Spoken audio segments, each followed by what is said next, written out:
Mais uma vez estamos reunidos aqui no podcast O Melhor da Idade, para juntos a gente conversar não só sobre o Abrigo Bom Jesus, mas principalmente sobre a causa do idoso. Mas hoje a gente vai abrir um pouquinho mais a nossa pauta e vamos falar de fundações.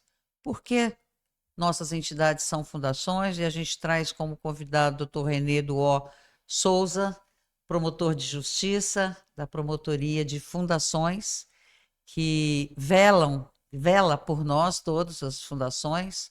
Aqui com a gente também convidamos a nossa amiga particular, né, a Letéia Rufino, que representa aqui a Fundação André Lúcia Maggi. e Lúcia Maggi, mais conhecida como Fundação Amage, e convidamos também Janaína Queiroz, é uma fundação que é da Unicelva, representando a Fundação Unicelva e gerente de captação da Unicelva.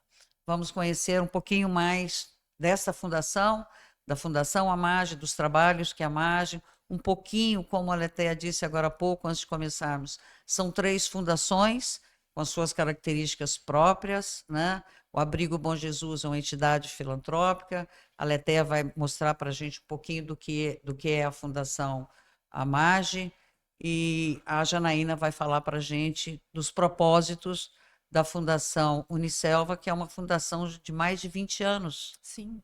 Esse final de ano agora, 24 anos. 24 anos.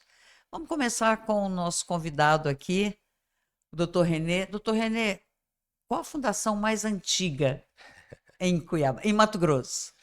Bom, olá a todos, é uma tremenda satisfação participar desse podcast, uma iniciativa realmente bastante louvável, tendo em vista que a interlocução com a comunidade, com a sociedade civil por meio deste novo canal, né, de comunicação, os podcasts, é salutar nos dias de hoje. Então, parabenizo, Márcia, o Abrigo Bom Jesus por conta dessa iniciativa e já aproveito para mencionar justamente isso, né, que é o Abrigo Bom Jesus, a primeira fundação estabelecida no município de Cuiabá. Nós fizemos o levantamento no dia de hoje e constatamos que esta é a fundação mais antiga, seguida da Fundação Bom Jesus, que é a fundação responsável pela rádio Bom Jesus, eu não me lembro agora o canal, a sintonia exata, mas uma outra fundação que também desempenha um trabalho bastante interessante na cidade de Cuiabá.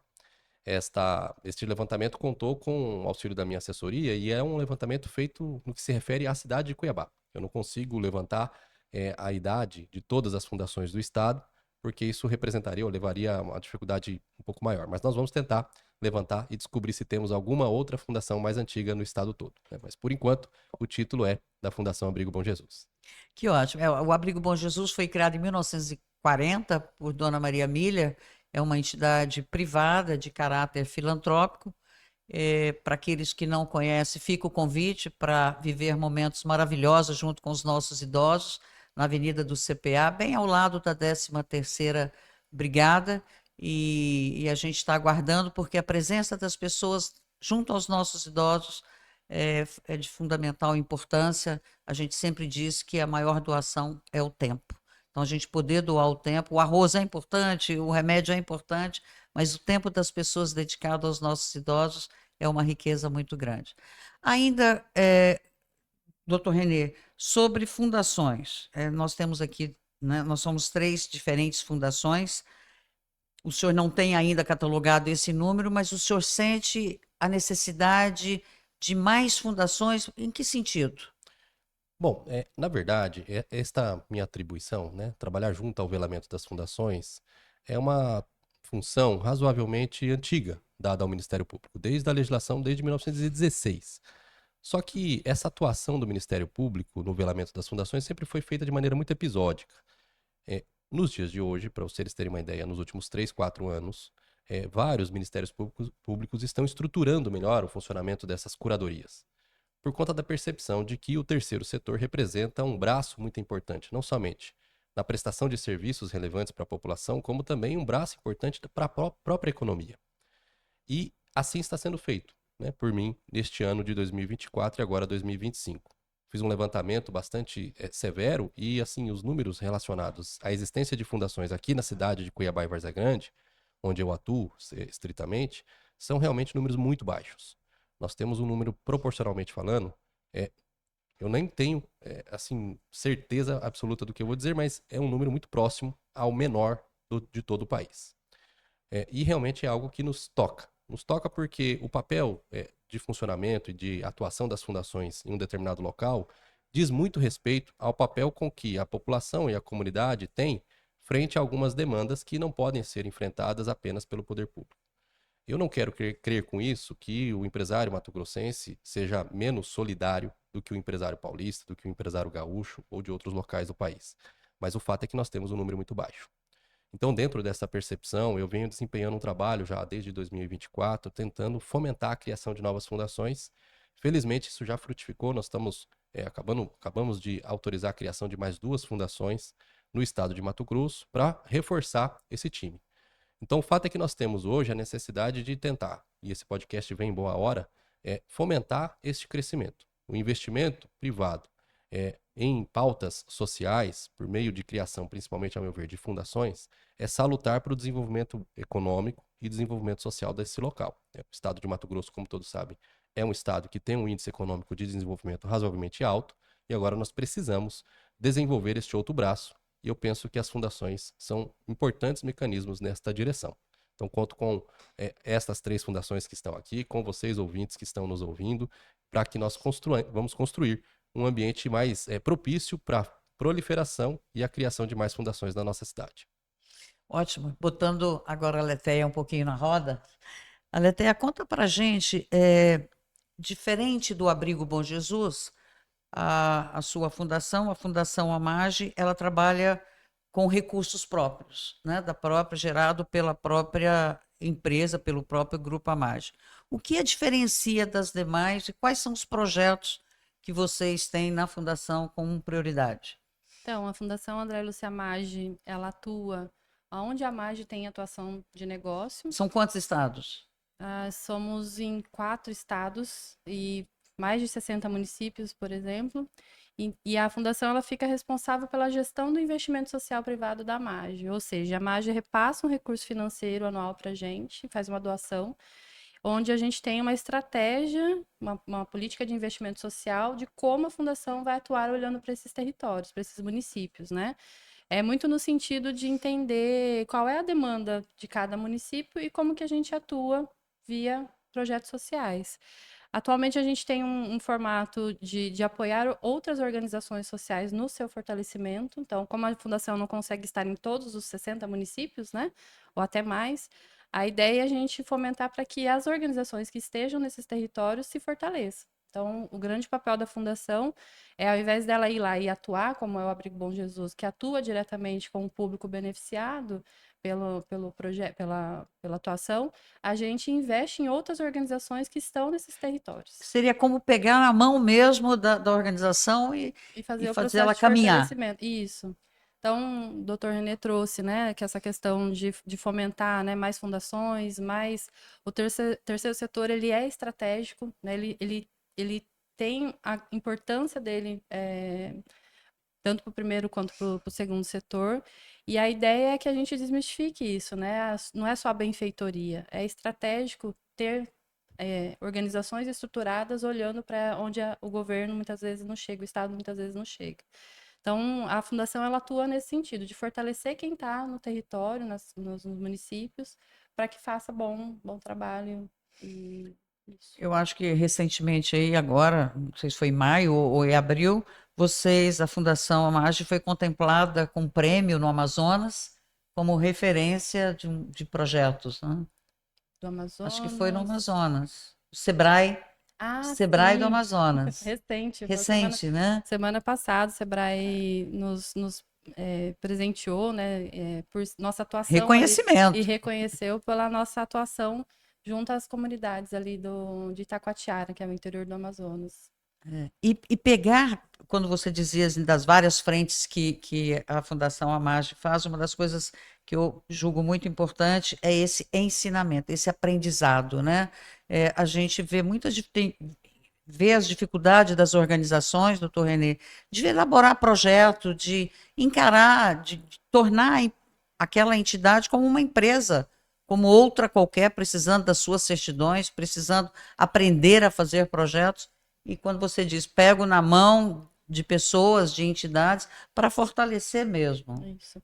A gente tem uns dados recentes, né, que a nível nacional, que é do Censo GIF, onde a maioria do recurso que vem de doação de empresas ou de captação de recurso fica em 76% do recurso que vai investido ficam nas organizações mais estruturadas, né? Por exemplo, uma fundação Abrigo Bom Jesus que tem uma estrutura diferente de outras menores que não consegue fazer essa captação direta, até mesmo por não ter uma equipe.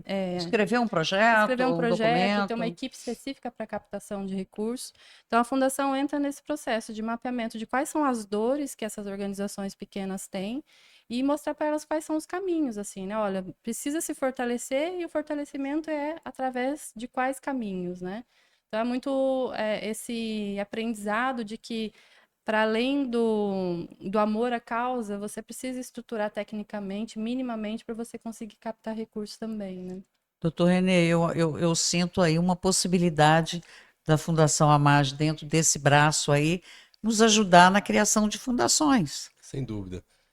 Perceba que é sempre necessário desenvolvermos a ideia no país de que fundação ou de que o trabalho social não pode ser misturado ou confundido com um trabalho meramente assistencial. O assistencialismo, embora ele seja, em alguns casos, evidentemente necessário, por conta de alguma situação de emergência a que acomete a vida de alguns brasileiros, isso deve ser superado por políticas e por uma estratégia emancipatória. Isso se dá por meio da profissionalização, da capacitação. E o melhor braço, ou a melhor maneira disso ser feita no país, por meio de entidades privadas, é por meio de fundações, disso eu estou amplamente convencido. Claro que esse não é o único caminho. Existem outros mecanismos, né? A criação de uma associação, entidades, cooperativas, outras instituições, inclusive previstas no nosso ordenamento jurídico.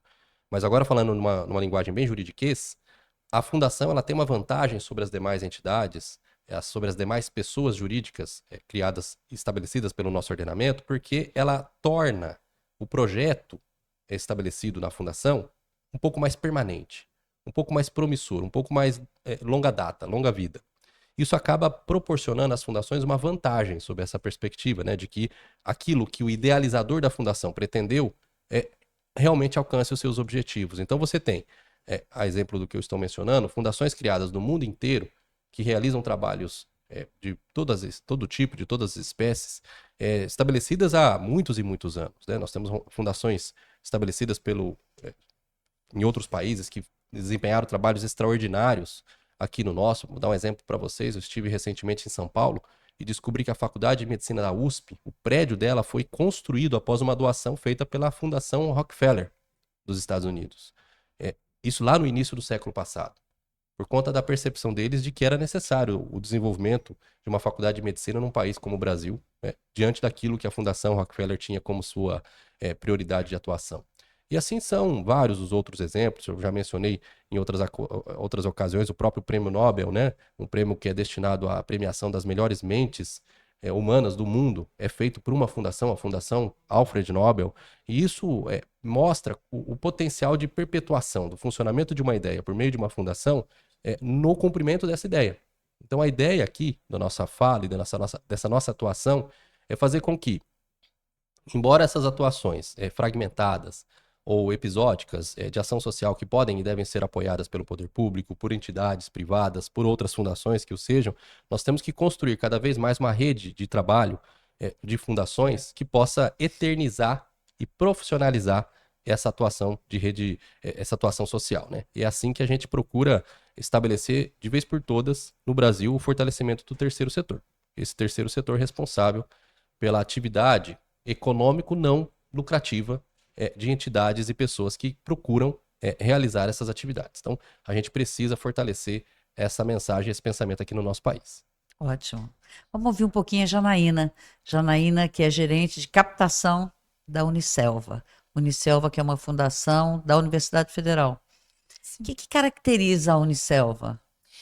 A Fundação Unicelva é uma fundação, né, uma entidade privada, sem fins lucrativos, criada por professores da Universidade Federal de Mato Grosso para apoiar os seus projetos nas diversas áreas, né?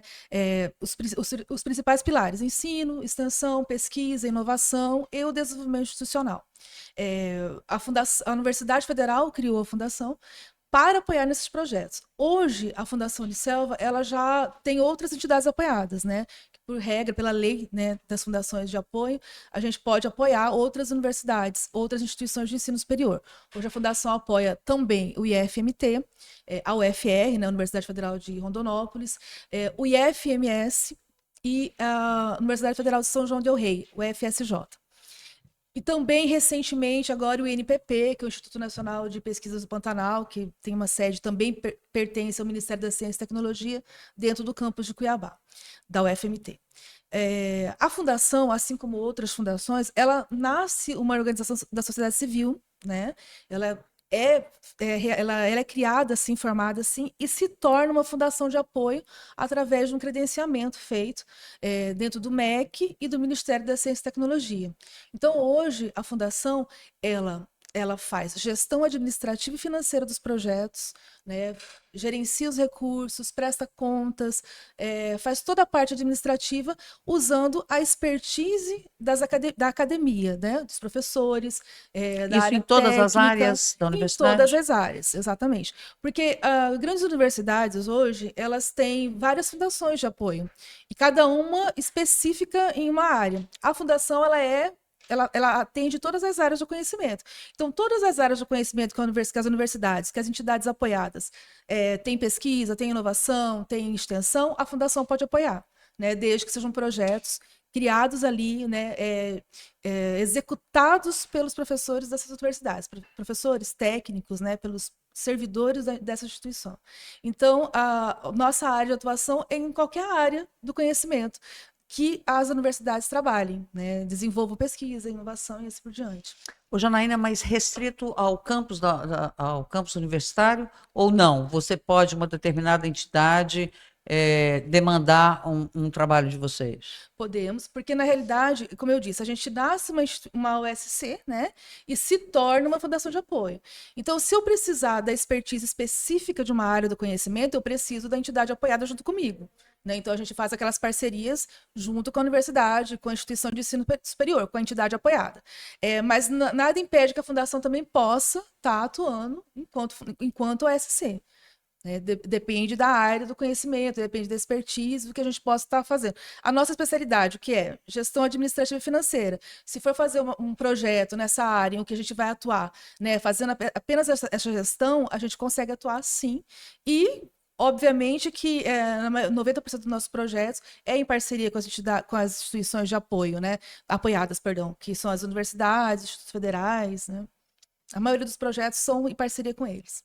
Perfeito. Aí já a gente vai aproveitar o espaço aqui para fazer um pleito aqui para a universidade. A universidade, o Abrigo Bom Jesus tem um convênio com a Universidade Federal de Mato Grosso, mas a gente começa agora, logo esse mês, a gente vai iniciar uma grande obra para nós, que é a horta, uma horta inclusiva, que um valor muito alto para nós no fornecimento de alimentos para os nossos idosos. E quem sabe a gente possa ter assistência, o conhecimento da universidade através da fundação, numa parceria de fundação para a fundação. Sim, a Universidade Federal de Mato Grosso tem tanto os professores nessa área, né, com expertise ampla, e também temos também a fazenda, né, da universidade, que fica próximo de Santo Antônio de Levegé, que também faz experimentos, pesquisas que podem estar sendo aplicadas, né, para melhor atender o abrigo, sem problema nenhum.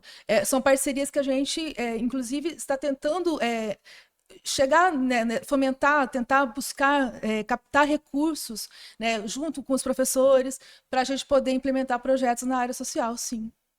O Brasil tem mais de 800 mil organizações não governamentais, né?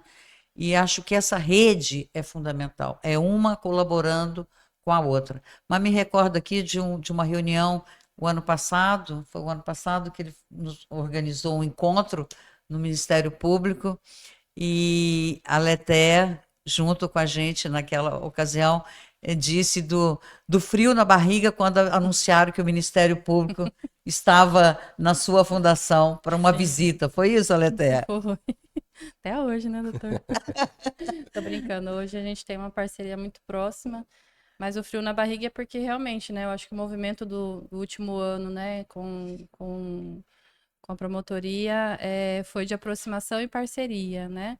E de entendimento do quanto a gente pode ser uma rede colaborativa, né? Não só entre fundações, que também a gente, nos percalços e na correria do dia a dia, pouco a gente fala, né, das nossas dores e sabores, olhando para a nossa estratégia de atuação. E ao ser provocado pelo Ministério Público para fazer esse exercício, a gente acredita que é algo que veio para ficar, independente se é o promotor X ou Y, a gente também sentiu o gostinho de que a gente também pode provocar a promotoria, né? De fazer esse movimento de sentarmos juntos e entendermos quais são as dores, né? Quais são os desafios, as oportunidades de pensar colaborativamente, né? E a brincadeira ano passado foi porque o Dr. René fez essas visitas e avisaram, olha, o promotor vem na fundação. Eu falei, que tá acontecendo? E foi muito bom, porque abriu essa possibilidade mesmo do diálogo, né? Muitas melhorias de processo a gente já está vendo, então só agradecer. Isso faz parte do amadurecimento da atuação do Ministério Público também nesta área, né? Há pouco tempo, o Ministério Público, como eu falei, relegava a atuação de velamento das fundações a uma atuação eminentemente fiscalizatória. Sim. Punitiva, né? Exato. Então, assim, esse não é o principal mote de atuação do Ministério Público nessa atribuição. Aliás, o verbo usado a própria qualificação usada pela legislação é velamento, não fiscalização, indica que o MP realmente não deve atuar pura e simplesmente em busca de deslizes, desvios, abusos, não é bem isso, né? Embora isso também seja, Sim, evidentemente, claro. fruto de atuação, né? O alvo da minha atuação. Se eu encontrar uma fundação praticando qualquer tipo de ato ilícito, eu vou tomar todas as medidas eventuais e cabíveis contra essa fundação. Mas a ideia é fazer com que as fundações realmente ergam-se como um plano de trabalho voltado à assistência social adequado. E essa adequação, esse deslumbre de que a atuação em busca desse bem comum pelas fundações tem uma transversalidade muito próxima à atuação do Ministério Público. Então é por isso que a legislação colocou, inclusive, o Ministério Público próximo às fundações, né? E você me deu uma deixa importantíssima, Márcia, porque existe um número grande mesmo de organizações não governamentais instaladas no Brasil. Existe um número razoável de organizações não governamentais aqui em Mato Grosso, mas proporcionalmente o número de fundações aqui, como eu disse e repito, ainda é bastante baixo. E, como eu disse, há uma vantagem, digamos assim, nesse ecossistema de organizações não governamentais para as fundações por conta da perenidade, da eternização do projeto que elas representam. É claro, repito, que todo empresário pode, eventualmente, ou qualquer cidadão, né, pode realizar suas atividades altruísticas por meio de outro tipo de mecanismo, outro tipo de instrumento, por meio de associações, por meio de institutos, por meio de cooperativas, mas as fundações têm essa vantagem, é por isso que o Ministério Público está atrelado às fundações e não às demais entidades, né? Agora, isso faz parte realmente de uma nova cultura. Então, quando eu iniciei essas visitas, né, às fundações, eu fui surpreendido mesmo pela pouca feição ou pouca compreensão desse papel do MP. Mas pouco a pouco nós fomos construindo uma nova imagem, uma nova maneira de lidar com essas atuações. É claro que aqueles que estão, qualquer um que esteja ouvindo aqui o podcast pode ficar pensando, então esse promotor não vai tomar nenhuma medida quando ele encontrar, por exemplo, as tais ONGs que às vezes são criadas para realização de todo tipo de desmando. Claro que não se trata disso, né? Qualquer tipo de equívoco, desvio, abuso ou mau ferimento à legislação praticado por uma ONG será, com toda a energia que a nossa legislação possui, será devidamente responsabilizado. Mas o fato é que nós temos que atuar lado a lado com as fundações, enquanto Ministério Público, ao lado daquelas que estão atuando corretamente para o desenvolvimento desse setor. E o que eu acho que é interessante é a brincadeira, né, que a gente adotou aqui, né, como parceiros, não é o medo de ser julgado, de ser punido, né, é porque nunca teve essa aproximação. Distância, né? A distância. E o aproximar também é mostrar pra gente, olha, vocês podem melhorar aqui, melhorem ali. A forma com que Isso. estão prestando contas não é adequada. E não só o punitivo, né? Exatamente. Então, eu acho que esse exercício que a gente está fazendo, né, de colaboração e de entendimento que a gente é uma rede para um bem comum, é justamente a gente saber que a promotoria está junto com a gente também para indicar e fazer melhorias nos nossos processos, né? De forma alguma é só Eu, pensando eu, que. eu falo que o Abrigo Bom Jesus é privilegiado por ter duas promotorias velando Sim, por ele, que é a promotoria do idoso e a promotoria de fundações. Então você enche o peito assim quando você vai fazer um projeto, né? Exato. Você coloca ali que, olha, eu tenho, minhas contas são Tô aprovadas, fazendo as coisas certas, né? estou fazendo as coisas certas, né?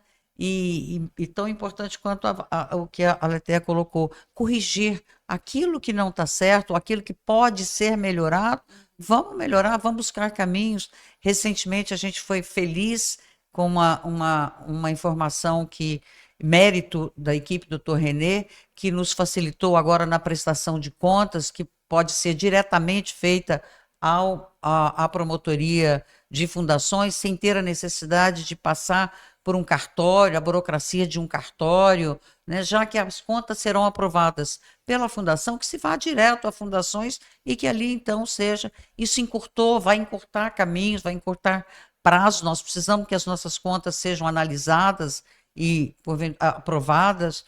A gente quer até agradecer essa oportunidade aqui, que Exato. isso foi um fato recente, nós já vamos prestar contas E que de foi de uma abertura que o 2024. própria promotoria trouxe, né? Quais são as dores? A gente trouxe. A primeira A primeira dor foi é essa, comum, uma dor comum. comum, e que o medicamento veio logo imediato. A Fundação Unicel também tem a agradecer muito esse estreitamento dessa relação, né? Porque a gente acaba melhorando nossos processos, errando menos, né? Não que a gente vai fazer, mas né, tudo perfeito, mas a gente vai errar menos a partir do momento que tem essa relação e transformar toda vez que você recebe o MP, medo em mais respeito, porque você tem uma relação ali, você sabe que você pode contar. Até porque a finalidade do projeto sempre é o bem da comunidade geral, né? E quando se trata da Fundação Unicel, da comunidade acadêmica para com a sociedade. Né? Então, aproximar a academia da sociedade. Então, nossa obrigação, nossa principal meta enquanto fundação de apoio é essa. Né? Que muitas vezes a universidade está afastada e aí ela agora, com o apoio dos projetos, com essa proximidade de ter essa relação de estar fazendo as coisas certas, né? Pelo menos né, tentando fazer da forma mais correta possível, essa aproximação da sociedade com a academia é importante, do que está sendo feito ali, né? Porque a universidade não é só formar profissionais, né, para o mercado de trabalho, e sim dar um retorno para a sociedade do que ela está fazendo ali, do que ela está pesquisando, do que ela está inovando, né, é um compromisso público, né, e a Fundação também abarca nesse compromisso junto com as instituições apoiadas. Janaína, uma curiosidade, você é gerente de captação, Sim. onde você capta os recursos da Unicelv? Olha, a gente tem a gerência de captação, gostaria até de colocar que é uma gerência criada a partir agora de 2025 pela nova gestão. A Fundação Unicef assumiu uma nova gestão, assim como o FMT teve uma nova eleição, uma nova reitoria, a Fundação também uma nova direção. Então foi implementada a gerência de captação. Então qual que é o nosso foco? Buscar recursos, né, tanto de editais, de empresas privadas, recursos advindos em secretarias de Estado, emendas parlamentares. Nós também vamos buscar recursos através de parcerias com prefeituras, entidades internacionais, todas que tenham foco na área de educação, né? Nos principais pilares. Até na prestação de serviço. Também na prestação de serviço. Então, aí a gente chama os projetos de prestação de serviços os autofinanciados, né? Que o professor tem aquele desejo de fazer um projeto, onde ele vai propiciar para que alunos trabalhem no seu laboratório, possam estar prestando serviço à sociedade. Aí envolve, aí no caso da prestação de serviço, ela pode ser tanto para entidades, empresas privadas como públicas, né? Quem necessita daquele serviço pode buscar a universidade. Claro, os projetos são aprovados dentro da academia, dentro das congregações de curso, aprovados nas pró-reitorias competentes, e aí ele é autorizado a fomentar aquele projeto. E aí, no caso, a fundação, ela recebe esses recursos, o professor aprova um plano de trabalho, e esse recurso, ele é empregado exatamente como foi aprovado dentro da congregação e colegiado da universidade. Então, quer dizer, ele pode receber tanto recursos de pessoa física, empresas, né?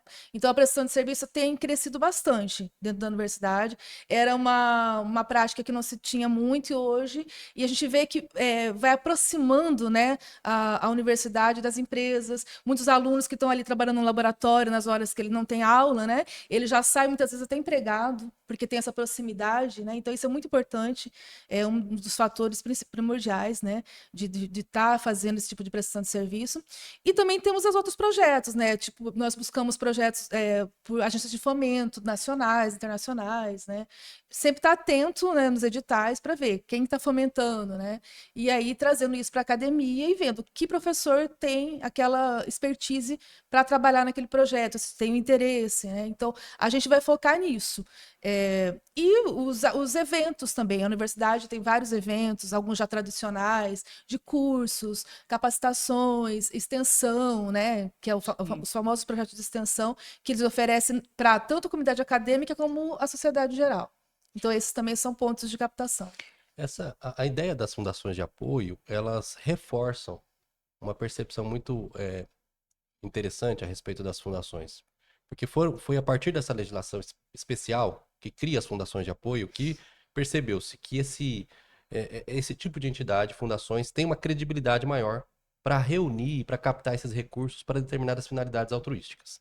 No que se refere às fundações de apoio, isso foi feito muito claramente, atrelado às universidades e aos campos de ensino, para poder proporcionar aquilo que em outros locais é absolutamente comum. Universidades não são somente núcleos de formação das pessoas para o mercado de trabalho, mas também são núcleos de pesquisa muito importantes. De desenvolvimento. De desenvolvimento de pesquisas. E o Brasil tem um índice de pesquisa muito pequeno, muito baixo, né? Então essa legislação visou justamente fomentar de uma vez por todas a realização dessas pesquisas. Então, dando um exemplo bastante simplório aqui, né? Nós precisamos desenvolver, sei lá, uma pesquisa para descobrir um novo herbicida que combata adequadamente uma nova praga da soja.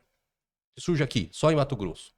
Não há como desenvolver ou pressionar por uma empresa multinacional da Alemanha ou de qualquer outro local do mundo pelo desenvolvimento de um herbicida deste, porque para eles é uma pesquisa inútil, desnecessária.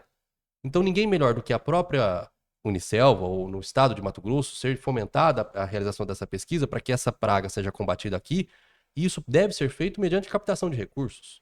Isso é fomentado, isso é de uma vez por todas viabilizado por meio de uma fundação como essa, a Fundação Unicelva. Então, as fundações de apoio, elas surgem como a confirmação de que as fundações têm um trabalho a ser realizado onde a iniciativa privada, o primeiro setor, não quer, o primeiro próprio governo não tem perna, o primeiro setor, e a iniciativa privada, aquela que visa lucro, também não vai fazer. O exemplo que nós temos no Brasil concreto é do combate à dengue. Por que a dengue, desde que nós somos crianças, né? Não faz muito tempo assim que eu fui criança, mas desde que nós somos criança, nós ouvimos a falta de pesquisas, ouvimos dizer da falta de pesquisas a respeito da produção de uma vacina para dengue. E por que demorou tanto? Porque, infelizmente, essa é uma endemia típica de um país subdesenvolvido, de um país tropical, de um país de terceiro mundo. Então, as linhas de pesquisas ligadas à produção de uma vacina contra esse tipo de problema, nunca passou pelos grandes países responsáveis por pesquisas médicas e científicas capazes de produzir essa vacina. Então é para isso que serve uma fundação de apoio. Uma fundação como a Unicelva, ela é crucial, estrategicamente falando, para um país em desenvolvimento como o nosso. E eu gostaria de aproveitar dessa oportunidade, exceto a Fundação André e Lúcia Maggi, a Fundação Unicelva, a Fundação Abrigo Bom Jesus e outras fundações que estão nos assistindo, precisa dessa interlocução junto ao setor privado. Então fica aí mais um pedido nosso junto à sua promotoria, para que seja o nosso interlocutor junto à iniciativa privada, para que a gente possa mostrar a força de fundações de apoio, de fundações filantrópicas. Fica aí o nosso apelo, mais um apelo aí ao Dr. René para que seja o nosso interlocutor. Isso está no meu plano de atuação, né? Meu trabalho está planejado para pelo menos mais uns 2 anos aí, a respeito de fundações. Eu desenvolvi ano passado verdadeiramente um raio-x de todas as fundações de Cuiabá e Várzea Grande.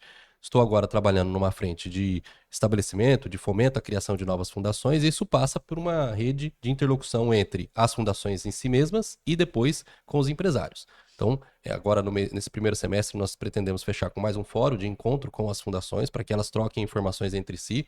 Como você acabou de mencionar, Márcia, é muito importante que a Unicelva conheça o trabalho feito pela Rádio Bom Jesus, porque há uma zona de intersecção, uma zona comum de contato entre as fundações. Esse é um trabalho interessante, né? As fundações precisam se conhecer para trocar experiências, trocar informações.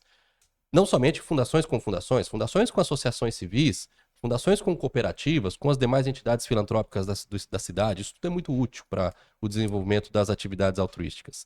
E um segundo momento, aí sim, é fazer a visita, um trabalho junto à iniciativa privada da cidade de Cuiabá e Várzea Grande, para fomentar junto a esses agentes a criação e o fortalecimento do terceiro setor. Isso proporcionará ou a criação de novas fundações ou o fortalecimento das que estão criadas aqui na nossa cidade. Ótimo. E eu queria aproveitar dessa oportunidade, a Letéia, que é uma pessoa que já trabalha na área já há um tempo, é novinha assim, mas ela tem um conhecimento muito grande. Eu queria que que a gente aproveitasse essa oportunidade, Letéia, para você falar um pouquinho do nosso marco regulatório, o MIROSC, para o nosso telespectador. Fale um pouquinho desse que é a nossa principal ferramenta. Sim.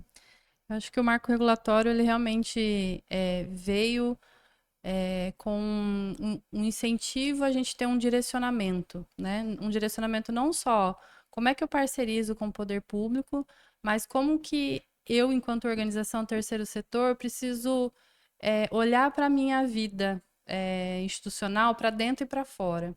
Eu falo, né, e a gente usa a MIROSC como um eixo central na fundação, né, quando a gente faz o processo de fortalecimento das organizações sociais, não só organizações sociais, mas movimentos e coletivos, quando eles não são formalizados ainda, a gente também trabalha o entendimento sobre a MIROSC, justamente para ela entender que não é só o amor à causa, como eu já comentei. Ela, no final do dia, ela tem algo para entregar para a sociedade.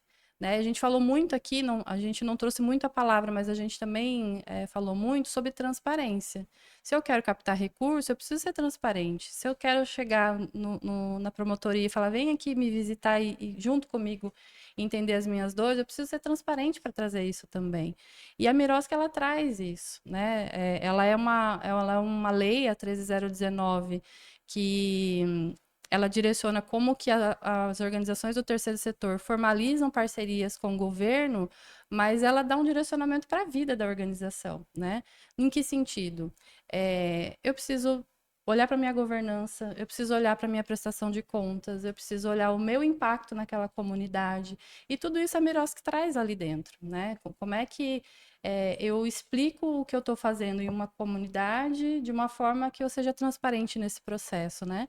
Então, quando a gente vai para as organizações e faz um mapeamento junto com ela, né, de quais são as dores principais, e a gente faz um diagnóstico, dá um gráfico aranha, olha, você precisa primeiramente olhar para sua governança, precisa primeiramente entender, você enquanto movimento social quer se formalizar para conseguir captar recurso do estado, do município, então você precisa se formalizar, porque movimento e coletivo não consegue. Não, eu quero ficar só aqui em movimento coletivo, ok. Mas na parte de formalização, ela precisa entender que ela tem caminhos, né? Então, nessa identificação de quais são os pontos no diagnóstico que ela precisa melhorar, e a gente faz o processo de fortalecimento dela. Então, a MIROSC, para a gente, enquanto fundação, olhando para o desenvolvimento das capacidades das organizações, é muito ela se entendendo nesse processo. O que eu preciso melhorar para dentro, para daqui a pouco, futuramente, eu conseguir captar recurso via emendas parlamentares, via parceria, termo de fomento com o município, estado, mas que se eu não arrumar a casa, eu não vou conseguir chegar nesse movimento, né? E quando a gente olha, né, você trouxe, né, que são 800 mil, né? 800 mil, mais de 800 mil. No mapa das organizações do terceiro setor, né? 800 mil. O último encontro que a gente teve de caravana de MIROSC aqui em Cuiabá, no mês passado, Mato Grosso não, o Centro-Oeste foi o que mais se aumentou em número de associações criadas, sejam fundações, associações, CNPJs, de terceiro setor. E onde elas estão? que elas estão fazendo? O que elas comem, né? E é isso. Com qual intuito que se aumentou, mas para atender a que tipo de causa, a que tipo de propósito, né? Então, aí a gente entra nesse processo de realmente entender quais são as dificuldades delas se fortalecerem, e aí não é em quantidade, é em qualidade, justamente para atender uma necessidade de bem comum, né? Então, a Mirosca, eu falo que ela é a Bíblia, ela tem que estar embaixo do braço. Se tiver cursos de formação, as organizações, elas precisam fazer cursos para entender que bicho que é esse, que tem por trás dessa lei. E quando você vai se familiarizando, você vê que não é um bicho de 7 cabeças, né? Inclusive, né, caso, acho que de vocês, né, que tinha uma secretaria exigindo um tipo de termo de parceria com vocês e vocês se embasaram na Miros e falaram assim, não, aqui é um termo de fomento simples, a minha prestação de contas vai até aqui, porque eu não sou uma prefeitura formalizando com outra prefeitura.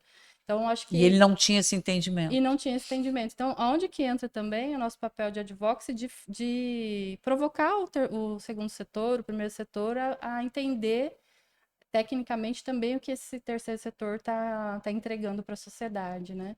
Então, a Mirosca, eu vejo que ela é uma bíblia e que quem está trabalhando dentro do terceiro setor, que tem esse entendimento para, de fato, entender que não é solto, não é só pela causa. Tem uma estrutura que a gente precisa olhar, justamente para a gente garantir que somos transparentes, que somos sérios, né? Que a gente tem um propósito no final. É a tal profissionalização da atuação do terceiro setor. Muito Então, importante que ela alcance. Então, no caso do abrigo, eu digo sempre que tão importante quanto o técnico de enfermagem, o enfermeiro, o nutricionista, é a parte administrativa. Perfeito. É aquele que vai preparar a instituição para que a instituição tenha recursos para contratar os melhores profissionais, Isso. para contratar a melhor estrutura. Isso. Então, não é só com o meu velhinho, é com a nossa equipe administrativa também, para que tenha essa transparência, para que obtenha essa expertise de captar recursos que são necessários. Não tem como não sobreviver, não viver sem esses recursos. A gente está chegando ao final. Eu gostaria de agradecer Janaína, por ter participado conosco e que a gente possa fazer outras rodas com a Unicelva. Obrigada a vocês pelo convite e a gente está à disposição. Próxima vez que tiver, pode chamar. Eu acho que isso é importante. Como foi falado, é importante que as pessoas saibam o que uma fundação faz, né? E quais são as legislações, né? Além da 13019, a gente também trabalha com 8958 do 94, que é outra legislação. Quando a gente fala, também as pessoas não sabem, a gente tem que explicar. Eu acho assim que essa divulgação é muito importante. Eu acho que as pessoas precisam, a sociedade precisa entender o que uma fundação faz, por que ela foi criada, para que ela existe, né? E que é importante para a sociedade. Obrigada. Obrigada, Leté, pelo tempo, pela disponibilidade sua de estar aqui com a gente também. Eu que agradeço, sou parceira, conta comigo sempre que precisar. Obrigada, Janaína, promotor Dr. Renê, e também quero estar em próximos temas aqui, porque é muito gostoso essa troca. Ótimo. E agradecer também ao Dr. Renê por mais uma vez ter essa disponibilidade para com o Abrigo Bom Jesus e para com as demais fundações. Imagina, esse tipo de convite não é convite, né? É uma verdadeira intimação. A gente tem que prestar essas informações. O Ministério Público é uma instituição, como todos sabem, franqueada ao diálogo e à interlocução com a população, e isso deve ser feito cada vez de forma mais aprimorada. A atuação por meio de fundações é uma atuação que se direciona nessa direção, né? Então é importante que as fundações, lado a lado com o Ministério Público, com entidades que têm uma credibilidade adequada, consigam fazer com que o nosso país alcance os seus verdadeiros objetivos, né? Objetivos transformacionais, de desenvolvimento, e para isso iniciativas como essa são muito bem-vindas. Obrigado, Márcia, pelo convite, fico à disposição para outras oportunidades. Ótimo, eu não poderia perder a oportunidade de agradecer ao Ministério Público, aqui na presença do Dr. Renê. O Ministério Público tem feito presença constante no abrigo. Hoje nós terminamos a reforma na ala feminina dos quartos das mulheres, agora estamos terminando já a ala masculina com a reforma, todos com recursos do Ministério Público através de TACs, e vamos começar, quer dizer, na verdade começamos já hoje a obra, uma ala da saúde destinada à saúde no Abrigo Bom Jesus, todos com recursos do Ministério Público. Então, a nossa gratidão ao Ministério Público, na pessoa da doutora Fânia, na pessoa do Fachone, que muito nos acolheu, de todos, doutor Renê, de todos os promotores que olham e enxergam na causa do idoso uma causa necessária para investir. Muito obrigada e obrigada a todos vocês que nos acompanham nesse podcast.